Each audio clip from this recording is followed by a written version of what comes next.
more than 5 decades since 1969, it has flourished into a center of scholarly excellence.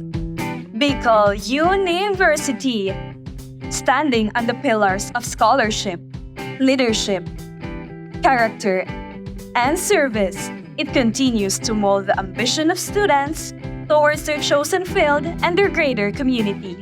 Among its diverse selection of colleges in BU Daraga, where once stood the former College of Arts and Science, rises the Phoenix, or rather the current College of Social Sciences and Philosophy.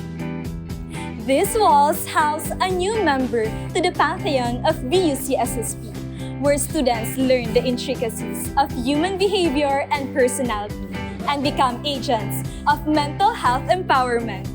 Halina't mas kilalanin natin ang BS Psychology program ng BUCSSP.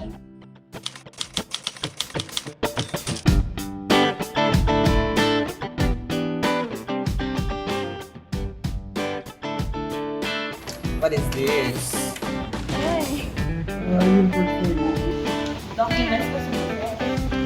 Why did you choose BS Psychology?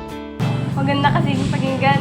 Short lang. I never seen myself taking BS Psychology as my undergraduate program, but due to pandemic and self-doubt, I just randomly choose my course. Fortunately, nakapasa ako. Simple lang naman yung rason. Inline siya sa career path na nasa isip ko. Yun lang. So at some point, it just happened.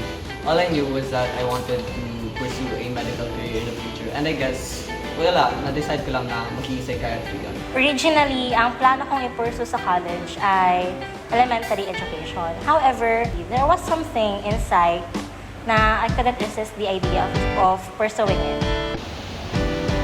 Ito po ba? What are your experiences as a BS Psych student? Uy, saan mo ito nakuha? So far, maganda naman yung experience ko sa BU.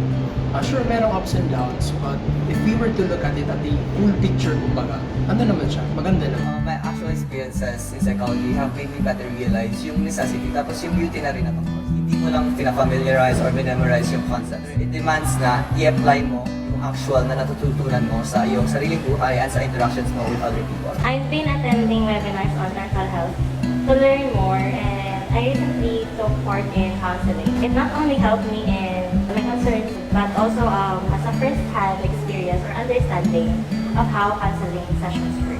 So far, I'm just letting myself experience all the ups and downs. And as the days goes by, I slowly see why destiny brought me here. And I hope by the end of this chapter of my life, with all the knowledge and experiences I have, I could finally say that, kaya pala. Para sa naman to? Para saan to? Ano gagawin dito? Ito next box. What is your goal as a student? Yung goal ko? It's simple really. Makapasa, tapos gumraduate, yun lang. I aspire na in better understanding the mechanisms behind human behavior. I would become a better human person na prepared na i-uplift at supportahan ang aking mga kapwa-tao. Siyempre, my ultimate goal is to graduate and have a profession. Alongside of it is to grow out my fears, insecurities, and weaknesses and use it as a medium for my improvement, not just as a student, but also as an individual who can contribute to the betterment of other people and the society. I want to maintain my academic performance and join organizations to broaden my experience for personal growth and development. Pero ang pinaka-goal ko ay i-enjoy ang college with friends. Tapos, anong idagdag natin? Kasi feeling ko, marami rin nag-grupo yung gagawa ng interview. So, anong pwede natin madagdag, diba?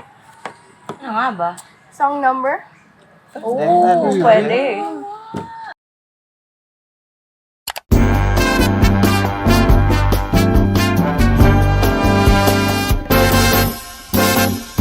Wala pa bang nagsabi sa iyo?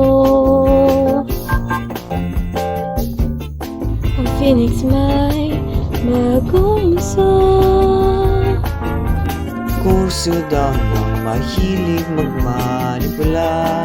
Fake news! Nung pula ang libreng bandila. Yes, ikaw! Wait! Sali ka!